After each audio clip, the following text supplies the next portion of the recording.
Praise the lord. యేసుక్రీస్తు వారి నామంలో ప్రతి ఒక్కరికి శుభాభివందనాలు తెలియచేసుకొంచున్నాను. క్రైస్తవులు మరణాంతరము క్రీస్తునందు పునరుత్థానమును విశ్వసిస్తారు. యోహాను సువార్త 3వ అధ్యాయము 16వ వచనంలో దేవుడు లోకమును ఎంతో ప్రేమించెను, కాగా ఆయన తన అద్వితీయ కుమారునిగా పుట్టినవాని యందు విశ్వాసముంచు ప్రతి వాడును నశింపక నిత్యజీవము పొందినట్లు ఆయనను అనుగ్రహించెను అని వ్రాయపడి ఉన్నది. కానీ మరణము పునరుత్థానము మధ్య ఏమి జరుగుతుంది? వేలాది సంవత్సరాలుగా దేవుని ప్రజలు చనిపోతున్నారు. పాత నిబంధన విశ్వాసులు చనిపోయినప్పుడు వారు ఏమయ్యారు? మరణం తర్వాత ఏమి జరుగుతుంది? ఇలాంటి ప్రశ్నలకు మనకి పరిపూర్ణంగా సమాధానాలు దొరకనప్పటికీ బైబిల్లో కొన్ని విషయాలకు వివరణ ఇవ్వబడింది. ఆ వివరాలను ఈ వీడియోలో చూద్దాము. మరణం అంటేనే మానవ మేధస్సుకి అంతు చిక్కని మర్మము. చాలామంది గొప్పవారు, ధనికులు వారు చనిపోకుండా బ్రతికి ఉండాలని, లేక వారు చనిపోయాక కూడా వారి శరీరాలను భద్రపరచాలని రకరకాలుగా ప్రయత్నాలు జరిగించారు. ఎంతో మేధశక్తి ఉన్నవారు చనిపోయిన వారికి తిరిగి ప్రాణం పొయ్యాలని ప్రయత్నిస్తూనే ఉన్నారు. కానీ ఏ ప్రయత్నాలు సఫలం కాలేదు. చనిపోయిన వారిని బ్రతికించడము ఒక్క యేసుక్రీస్తు వారికి మాత్రమే సాధ్యమైన విషయము. మరి మనిషి చనిపోయాక ముందుగా ఏం జరుగుతుంది? దానియేలు గ్రంథము 12వ అధ్యాయము 2వ వచనం, మరియు సమాధులలో నిద్రించు అనేకులు మేల్కొనెదరు అని వ్రాయపడి ఉన్నది. బైబిల్లో మరణము శాశ్వత నిద్రగా పేర్కొనబడింది అని బైబిల్ పండితులు విశ్లేషించారు. పాత నిబంధనలో షియోల్ అన్న హెబ్రీ పదము తరచుగా సమాధి అని తర్జుమా చేయబడినప్పటికీ ఈ పదము క్రింది మృతుల దేశములోని మరణపు రాజ్యమును ప్రస్తావిస్తుంది. ద్వితీయోపదేశకాండము 32వ అధ్యాయము 22వ వచనంలో పాతాళ అగాధము అని, యోబు గ్రంథము 10వ అధ్యాయము 21-22 వచనాల్లో అంధకారము, మరణాంధకారము గల దేశమునకు, కటిక చీకటి అయి గాఢాంధకారమైన దేశమునకు, భ్రమ పుట్టించు మరణాంధకార దేశమునకు, వెలిగే చీకటిగా గల దేశమునకు అని వ్రాయపడి ఉన్నది. సమాధి లేక సమాధి నిద్రను గురించి షియోల్ అన్న హెబ్రీ పదానికి తర్జుమా చేయబడిన పదాలు ఇవి. మరణం తర్వాత చేయబడిన సమాధి నిశ్శబ్దంతో నిండినదై దుమ్ము, ఛాయలు, చీకటిమయమైన దిగువ లోకమని బైబిల్లో అనేక చోట్ల వివరించబడింది. 88వ కీర్తన 11-12 వచనాలలో సమాధిలో నీ కృపను ఎవరైనా వివరింతురా? నాశన కూపంలో నీ విశ్వాస్యతను ఎవరైనా చెప్పుకొందురా? అంధకారంలో నీ అద్భుతములు తెలియనగునా? పాతాళంలో నీ నీతి తెలియనగునా అని వ్రాయపడి ఉన్నది. అంతేకాకుండా పాతాళ లోకంలో మరణమై వెళ్ళిన ఆత్మలు బబులోను రాజు మరణం తర్వాత అతనికి శుభం పలుకుతున్నవని యెషయా గ్రంథము 14వ అధ్యాయము 9వ వచనంలో వ్రాయపడి ఉన్నది. మంచివారు చెడ్డవారు ప్రతి ఒక్కరూ మరణాంతరమున ఇక్కడికే చేరుదురని 89వ కీర్తన 48వ వచనంలో వ్రాయపడి ఉన్నది. మరణం చూడక బ్రతుకు నరుడెవడు? పాతాళము యొక్క వశము కాకుండా తన్ను తాను తప్పించుకొనగలవాడెవడు అని ఈ వచనంలో వ్రాయపడి ఉంది. పాత నిబంధన ఆఖరి పుస్తకము మరియు క్రొత్త నిబంధన మొదటి రచనల మధ్యకాలంలో యూదులు పెక్కు మత గ్రంథాలను వ్రాసారు. ఇవి బైబిల్ పుస్తకములుగా అంగీకరించబడకపోయినప్పటికీ ఈ రచనల్లో షియోల్ అనునది చనిపోయిన వారందరి స్థలమని వ్యాఖ్యానిస్తూ ఈ మృతుల దేశమును 2 భాగాలుగా విభజించారు. బ్రతికి ఉండగానే దేవుని నమ్మిన మృతుల కొరకు సిద్ధపరచబడిన దేవుని తోట పరదేశు అని యెషయా గ్రంథము 51వ అధ్యాయము 3వ వచనంలో వివరించబడింది. అక్కడ వివరించబడిన ఈ తోట షియోల్లోని ఈ పరదేశేనని వ్యాఖ్యానించారు. హెబ్రీ పదమైన షియోల్ అనే పదానికి గ్రీకు పదమైన హెడెస్ అనే పదము తర్జుమా చేయుటకు వాడారు. ఈ పదము కూడా అగాధములలోని ఛాయల లోకముగాను, మృతుల తాత్కాలిక దేశముగా వివరించబడింది.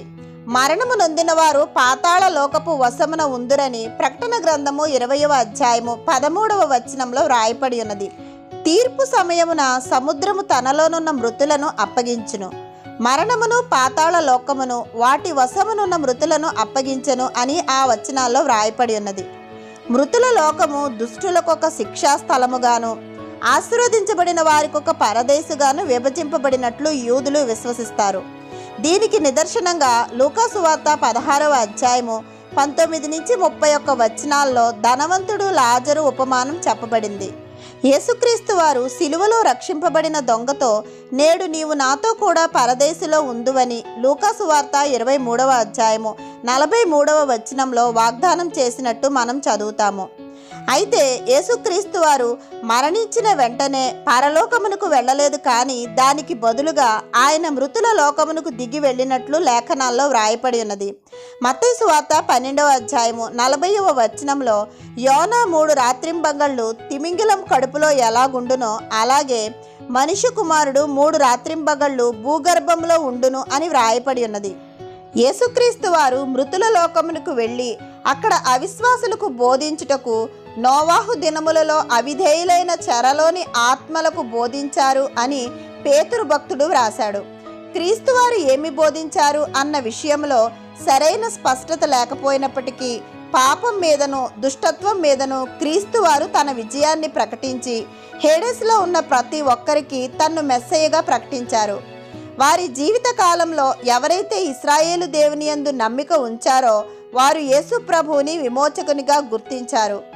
దేవుణ్ణి తృణీకరించిన వారు ఏ సత్యాన్ని అయితే తృణీకరించారో ఆ సత్యాన్ని ఎదుర్కొనవలసి వచ్చింది. ఇక నిజదేవుని గూర్చి ఎన్నడూ వినని అవిశ్వాసులు యేసుక్రీస్తు వారిని అంగీకరించడానికి ఒక అవకాశం ఇవ్వబడింది అని కొందరి విశ్వాసం.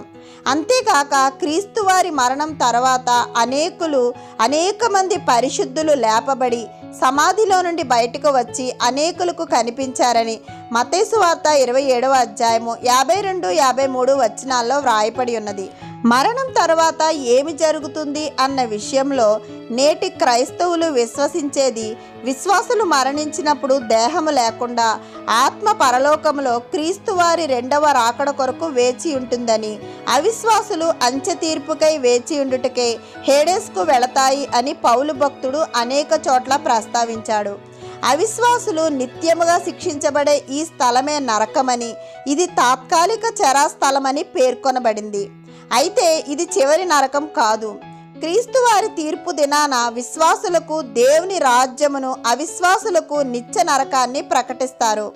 ప్రకటన గ్రంథము 20వ అధ్యాయము 14వ వచనంలో మరణమును మృతుల లోకమును అగ్నిగుండములో పడవేయబడును, ఈ అగ్నిగుండము 2వ మరణము అని వ్రాయపడి ఉన్నది. మరణం నుండి తప్పించుకొనుట మానవ మాత్రులకు సాధ్యం కాదు, కానీ ఈ 2వ మరణమే నిజమైన మరణము. దీని నుండి తప్పించుకోవడానికి ఉన్న ఒకే ఒక్క మార్గము యేసుక్రీస్తు వారిని విశ్వసించడము.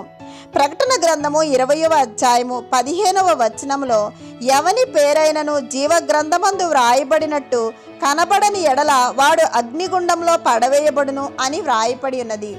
యేసుక్రీస్తు వారి ద్వారా మనమందరము రక్షణ పొందుటకే కానీ మనందరినీ తీర్పు తీర్చుటకు దేవుడు ఆయన్ని పంపలేదు అని యోహాను సువార్త 3వ అధ్యాయము 17వ వచనంలో వ్రాయపడి ఉన్నది.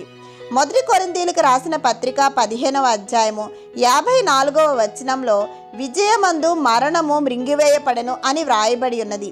ఈ విజయము యేసుక్రీస్తు వారిది. ఈ మరణము అంచె మరణము. అటువంటి మరణము నుండి మన ప్రాణములను రక్షించే దేవుడు యేసుక్రీస్తు వారే.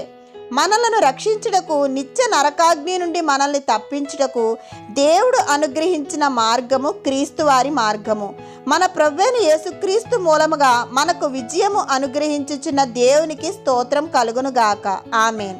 మన ప్రభువైన యేసుక్రీస్తు వారి కృప మనందరి జీవితాల్లో సమృద్ధిగా ఉండాలని ప్రార్థిస్తూ ఆమేన్. దేవుని మాటలు మీకు నచ్చితే లైక్ చేయండి, సబ్స్క్రైబ్ చేయండి. దేవుని మాటలను అనేకులకు షేర్ చేయండి. ఇంకా పరిశుద్ధ గ్రంథంలో అనేక అంశములను ధ్యానించుకోవడానికి కావలసిన దేవుని కృప నడిపింపుల కొరకు మనందరము ప్రార్థిద్దాం. ఆమేన్.